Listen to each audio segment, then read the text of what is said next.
Hello दोस्तों, मेरे YouTube channel study with Rajni के करंट अफेयर्स के इस सीरीज में आपका स्वागत है। आज हम लोग 4 फरवरी के करंट अफेयर्स की बात करेंगे। 4 फरवरी को विश्व कैंसर दिवस मनाया जाता है। विश्व कैंसर दिवस मनाने जाने का उद्देश्य क्या है? तो ये शिक्षा तथा जागरूकता के द्वारा लोगों के जीवन की रक्षा करना इसका उद्देश्य है। नेक्स्ट क्वेश्चन है कि हाल ही में कहाँ पर प्लास्टिक की बर्फबारी हुई है? तो स्विट्जरलैंड के आल्प्स में बर्फबारी हुई है प्लास्टिक की। नेक्स्ट क्वेश्चन है कि हाल ही में इटली का पृथ्वी अवलोकन उपग्रह CGS-2 कब और किसने लॉन्च की? तो 1 फरवरी 2022 को SpaceX द्वारा अमेरिका के फ्लोरिडा से लॉन्च किया गया है।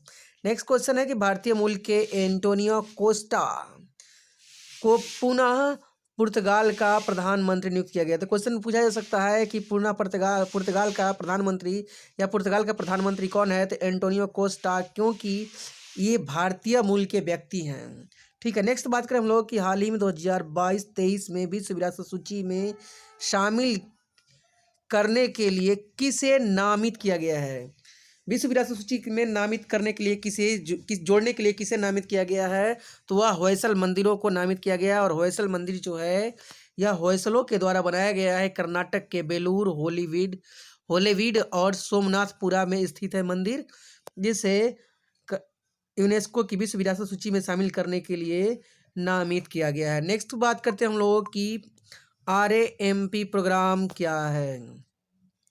RAMP प्रोग्राम एक कोविड रिकवरी प्रोग्राम है, जिसके तहत MSMES की स्थिति में सुधार करना है। MSMES जो है भारत की अर्थव्यवस्था का रीढ़ माना जाता है, क्योंकि यह निर्यात में 40% और सकल घरेलू उत्पाद में 30% योगदान देता है। बात करें हम लोग कि निर्मला सीतारमण ने केंद्रीय बजट 2022-23 में बताया कि 6,000 करोड़ रुपए की अनुमानित लागत से यह कार्यक्रम शुरू होगी। इसकी घोषणा केंद्रीय बजट के दौरान निर्मला सीतारमण ने की थी। नेक्स्ट क्वेश्चन है राष्ट्रीय भूमि मुद्रीकरण। राष्ट्रीय भूमि मुद्रीकरण क्या है? तो ध्यान दीजिएगा, राष्ट्रीय भूमि मुद्रीकरण यह है कि वैसी भूमि जो सरकारी संस्थाओं की है या सार्वजनिक क्षेत्र की है उस पर या गैर प्रमुख संपत्तियों के मुद्रीकरण है को फास्ट ट्रैक करने के लिए इसकी स्थापना की गई है। मेनली तौर पे सार्वजनिक संपत्तियों को या सार्वजनिक भूमि का एक मुद्रीकरण करना है, उसके लिए सरकार ने फास्ट ट्रैक की स्थापना की है, करने की घोषणा की है। नेक्स्ट बात करते हैं कि मुख्य संपत्तियों का मुद्रीकरण नीति आयोग द्वारा संचालित, जबकि गैर प्रमुख संपत्तियों के मुद्रीकरण निवेश और सार्वजनिक संपत्ति प्रबंधन विभाग DIPAM द्वारा होता है। नेक्स्ट है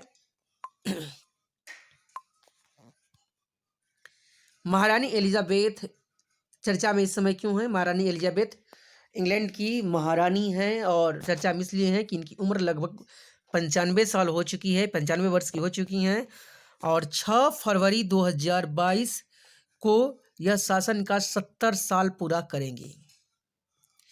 और इसके उपलक्ष्य में 6 फरवरी 2022 को राष्ट्रमंडल देशों में प्लेटिनम जुबली मनाई जाएगी। नेक्स्ट है कि भारत की पहली महिला राफेल पायलट कौन है? तो ये हैं पायलट लेफ्टिनेंट शिवांगी सिंह, जो बिहार के रहने वाली हैं ऐसे। लेकिन इनके बारे में हम बात करें तो महिला की बात करें तो इंडियन एयरफोर्स में महिलाओं को अब एक अलग दस्ता बनाने के लिए बात की जा रही है, इसलिए चर्चा में है। नेक्स्ट क्वेश्चन है कि हाल ही में भारत सरकार ने किसे नीलांचल इस्पात निगम लिमिटेड की बिक्री की मंजूरी दी है? तो ध्यान दीजिएगा, नीलांचल इस्पात लिमिटेड जो है सार्वजनिक क्षेत्र का इस्पात निर्माण उद्यम है, जिसका पहला मामला यह है कि इसे निजीकरण किया गया है और NINL नीलांचल इस्पात निगम लिमिटेड को इस टाटा स्टील द्वारा 12,100 करोड़ रुपए में खरीदा गया है। नेक्स्ट क्वेश्चन हम बात करते हैं देश स्टैक ई पोर्टल, देश स्टैक ई पोर्टल क्या है?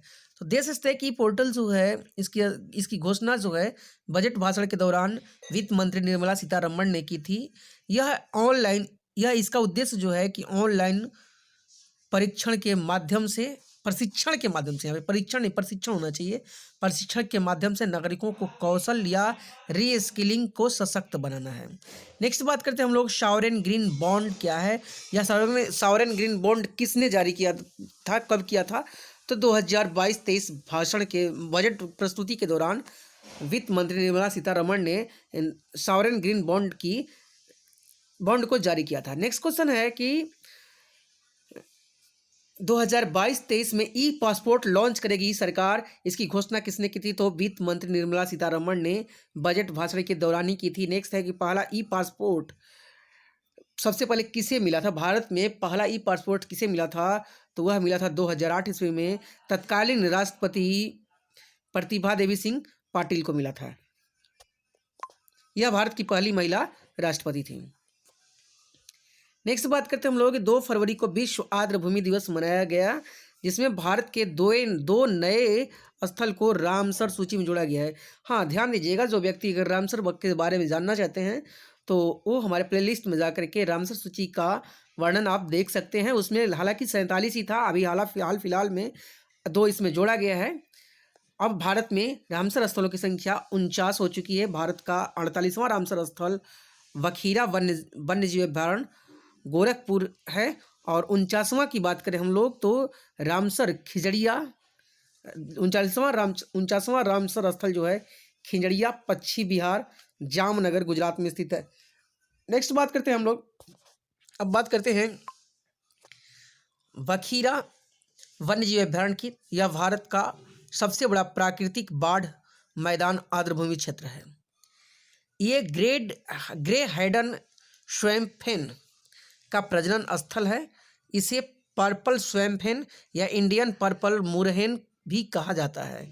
स्थानीय भाषा में इसे काइमा कहा जाता है, यानी काइमा का प्रजनन क्षेत्र है कौन?